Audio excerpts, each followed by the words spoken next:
December 2015 was a wet and gloomy Berlin winter. This was the perfect excuse to continue the annual tradition of our 8-bar adventures. This time we were looking for something more adventurous, a place none of us had visited before, with unfamiliar roads, breathtaking nature, high mountains, wide deserts, and bustling old cities. Our plan was to cross the Atlas Mountains in Morocco.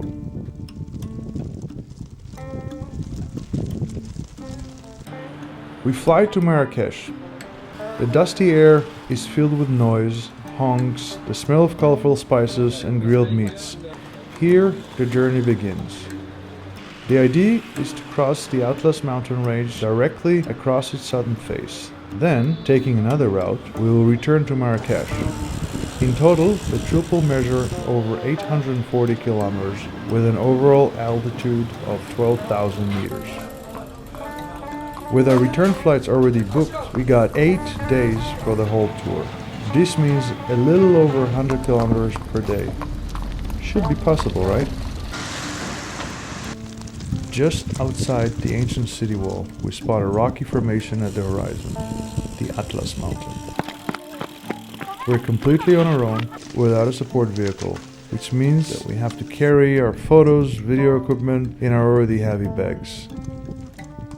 Once out of the city, we don't think we'll meet many people, so we packed a tent, light cooking gear, and are planning to be as independent as possible. Here, the sun sets before 6 o'clock, so in the late afternoon we finally decide to look for a place to sleep. We find the perfect spot. Unfortunately, it's across a small river. We really didn't get far today, just about 60 kilometers, but it's just the first day, so that should be okay. The night is very quiet and peaceful, and a crackling campfire warms us.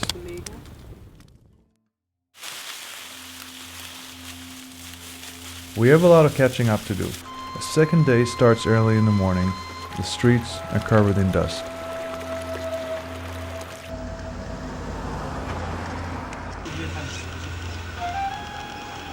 Last night we prepared our dinner over campfire.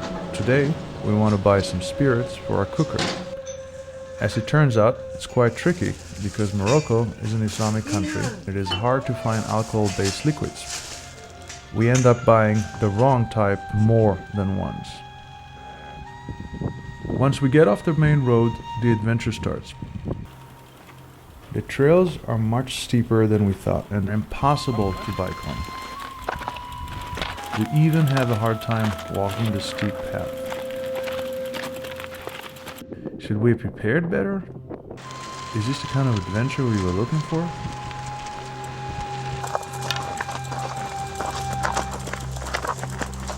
We pass villages made of the same red clay as the hills. The houses are almost hidden.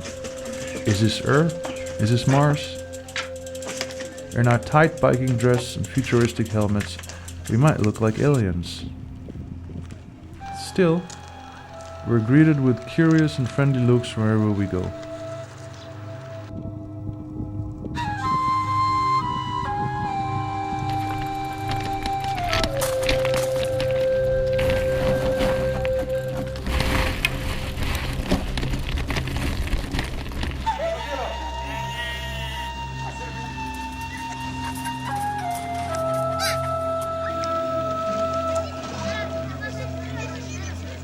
After hours and hours of walking, pushing and climbing, we only managed to cover 40 kilometers on the second day.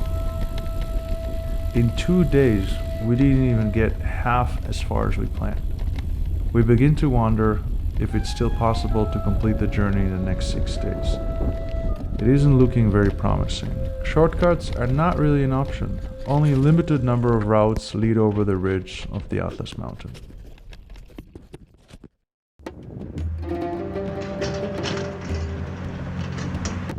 On the morning of the third day, we start uphill. The main road is busy, but we have no other choice. The Chichen Chica Pass is the only road over the Atlas Mountains in this area. Still, after yesterday, We're just happy to be able to get on our bikes again and speed up and down the serpentine curves of the mountains.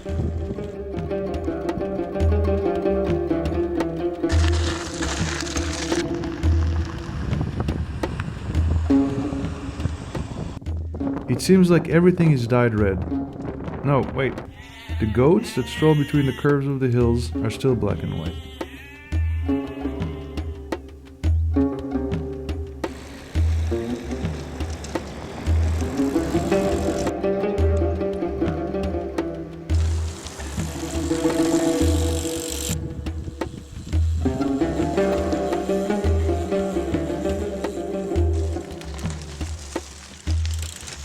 In the afternoon we reach an abandoned fortress called Kasbah.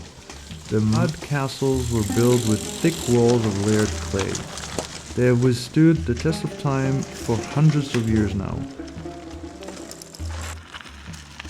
What a perfect third day in every possible way.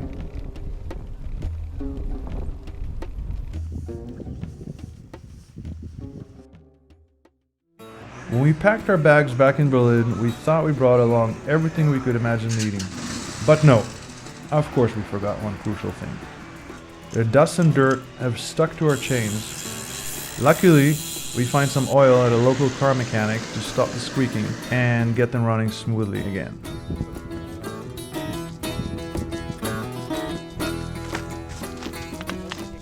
Today's route takes us along the southern side of the Atlas Mountains.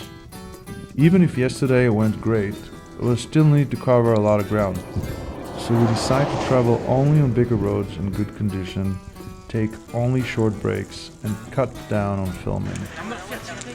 Who would have guessed how time-consuming it is to film when you don't have a camera following you on a motorbike?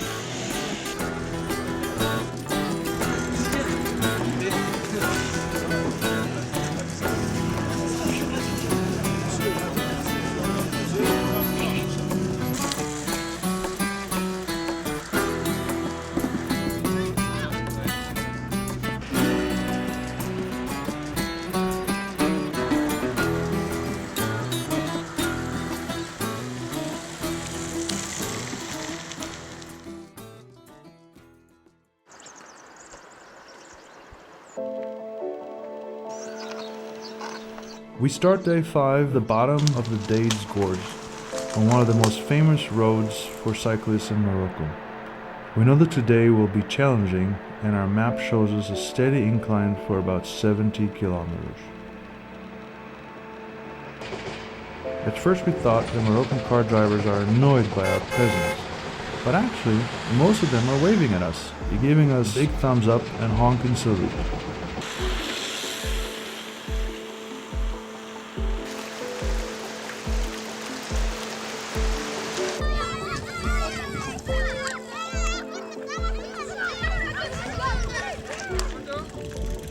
The deeper we get into the mountains, the fewer people we see. Suddenly, in the middle of nowhere, we meet an old Berber in his traditional robe who is selling fossils. We stop and talk to him. He tells us that his wife has injured her foot when a rock fell on it. Luckily, we have what she needs in our first aid kit and are happy to help him.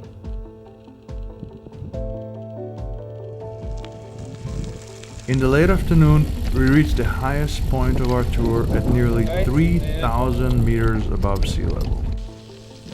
It is freezing cold and windy up here. Our thermometer shows a chilly -2 degrees. Camping isn't really an option since we only brought lightweight hiking equipment. The next village is 25 kilometers away and we fear the cold more than the dark, so full speed ahead.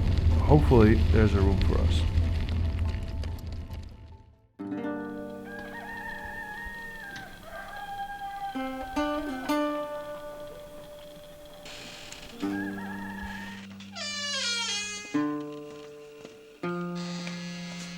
Slowly, our once shiny bikes are covered by the color of the earth around us.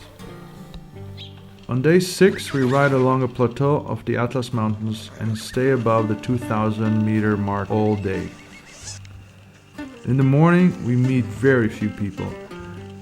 But one man is especially curious. He wants to try and ride our bikes.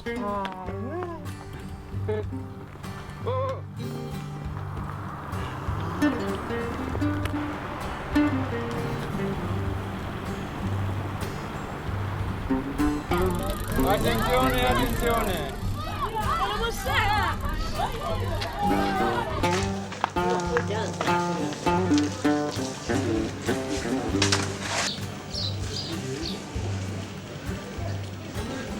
Unfortunately, none of us speaks French, but after a few days on the road, we feel more comfortable communicating.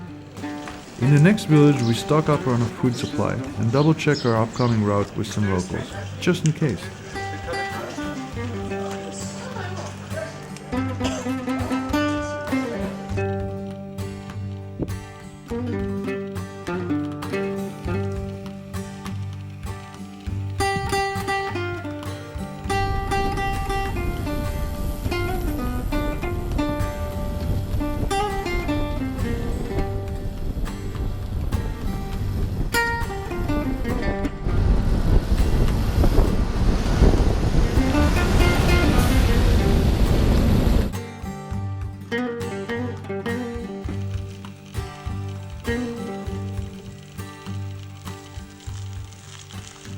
Against a background of red clay and grey dust, bright painted doors and colorful carpets hanging to dry really stand out. It is impressive to see people living so simplistically. In these small villages, everything is done by hand.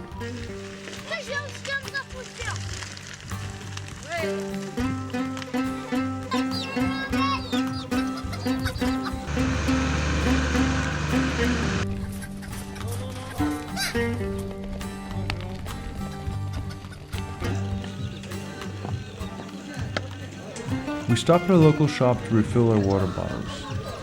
It doesn't take long for a group of kids to approach us. With our modern bikes and bright jerseys, we are the center of attention.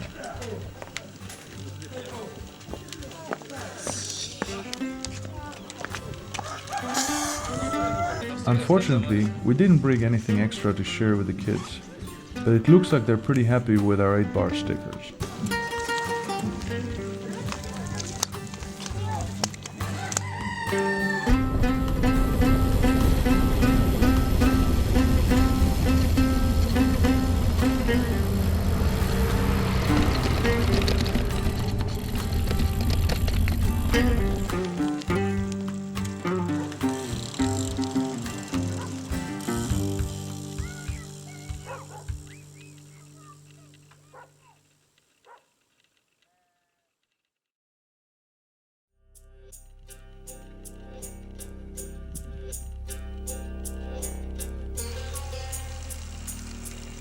Riding out of the mountains on the 7th day, the landscape changed drastically.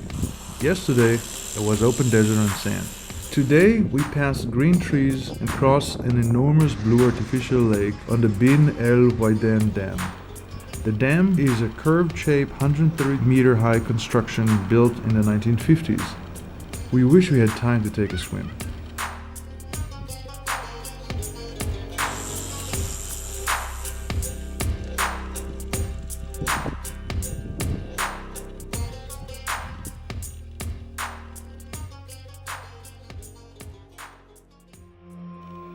We leave the Atlas Mountains behind and are on our way back to Marrakesh. With 170 kilometers to go, a strong headwind, and just one day left before our return flight to Germany, we really aren't sure we can make it. Again, we had to cut down on filming, sightseeing, and snack stops to speed up.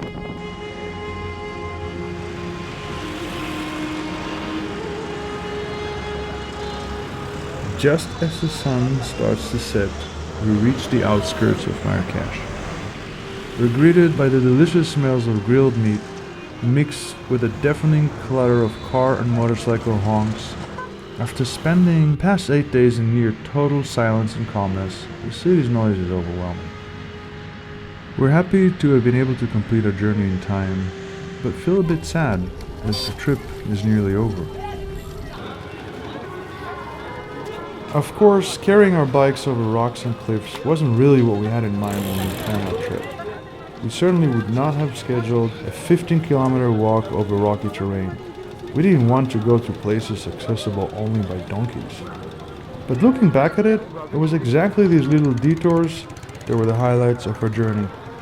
They brought us closer to the land, and in the end, those surprises brought us what we were looking for, an adventure off the beaten path.